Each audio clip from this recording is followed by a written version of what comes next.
Okay, let's dive into this. Welcome to today's explainer. We are looking at something that is, honestly, truly groundbreaking. I mean, have you ever watched a master craftsman work and just thought, how on earth do they do that?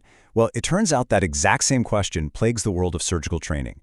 Today we're exploring a really fascinating paper by Dr. Temsula Alinger and Dr. Bona Lothaf from CIHSR Plastic Surgery, alongside Dr. Mohammed Zainaldeen from MOC Muscat. Basically, they figured out a way to literally bottle surgical genius using a highly structured framework and, interestingly enough, AI-generated imagery. So let's get into it. Here's a quick roadmap of where we're headed. We're going to cover the surgical knowledge gap, walk through the 5-step CIHSR protocol, see how it's put into practice, look at how AI solves a major patient privacy issue, and then wrap up with the future of surgical education. Section 1. The surgical knowledge gap.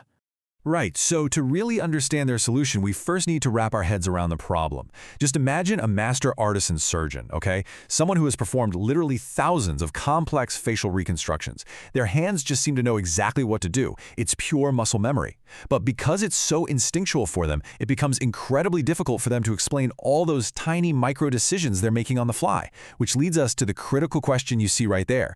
How do you teach a surgeon's intuition? Historically, you learn by standing right next to the master for years. But today, in modern medicine, if that expert isn't right there looking over your shoulder to guide your hands, how are you supposed to learn? Well, the authors actually use a perfect term for this problem, tacit knowledge.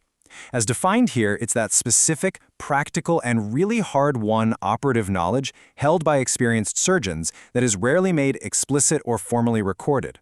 It's basically the unwritten know-how that, sadly, usually just disappears when a great surgeon retires. Let's look at the contrast between the old way and the new way. On the left, you've got the traditional apprenticeship model. Trainees watch the experts and just sort of gradually internalize this unarticulated operative repertoire. They just absorb it over time through sheer repetition. But on the right, we have this modern shift proposed by the authors, a structured, explicit protocol. This means systematically recording every piece of decision-making, anatomy, and technique to create distinct, highly shareable lessons. It's totally shifting the paradigm from just watch what I do to here is the exact documented blueprint of what I'm doing and why. Section 2. The 5-step CIHSR Protocol. Externalizing mastery. So the crucial point is this structural solution right here. The CIHSR protocol uses these 5 sequential steps to completely externalize a surgeon's practice knowledge. Step 1. Understand the anatomy. Step 2, apply nuanced problem solving. Step 3, analyze the technique. Step 4, evaluate the outcomes. And finally, Step 5, create a reproducible lesson. It literally forces the expert to pause and rigorously document their own genius. Let's look a bit closer at what actually goes into these steps, because the brilliance is really in the granular details here.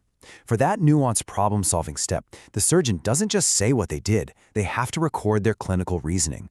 Why choose this specific piece of tissue, or flap, for this specific defect? For analyzing technique, they are documenting hyperspecifics that rarely make it into textbooks. We're talking exact incision lines, tissue planes, and the precise blood supply, or pedicle width, that's needed. Finally, they synthesize all of this into a reproducible lesson, so another colleague can literally pick up the blueprint and execute a highly complex case. It's like leaving behind a perfect map. Moving on to Section 3, putting protocol into practice. Now, theory is great, right? But does this structured documentation actually translate to successful surgeries in real life?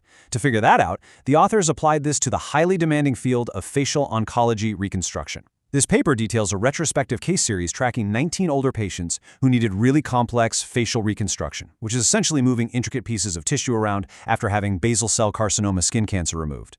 The surgeons used this very protocol to meticulously document every step of these delicate operations. And the results? Across all 19 cases, they achieved a 100% flap survival rate. Seriously, not a single patient experienced tissue loss or infection.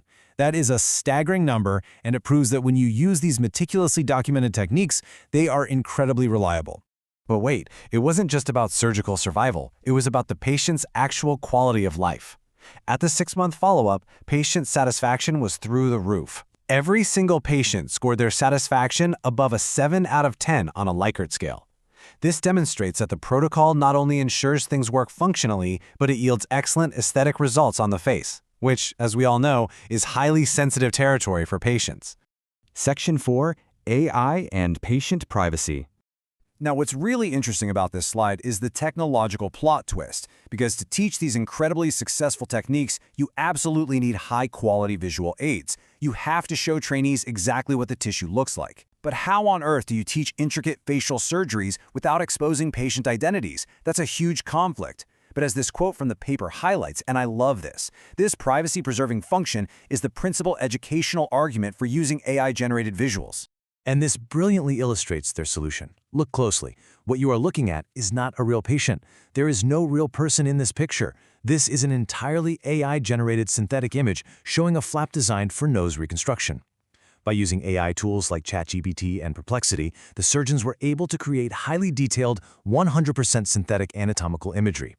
They successfully bypassed privacy limitations entirely, illustrating the complex operative steps without ever needing a real identifiable human photograph. Integrating this kind of AI into the CIHSR protocol is just a massive leap forward for medical education globally. First off, it entirely removes the need for identifiable patient photos protecting privacy. Second, it still accurately represents the operative anatomy, the flap design, and those crucial tissue relationships. And third, it solves a huge practical roadblock for institutions or smaller hospitals globally that just don't have access to expensive, formal medical photography facilities. It democratizes the learning process. Section 5. The future of surgical education.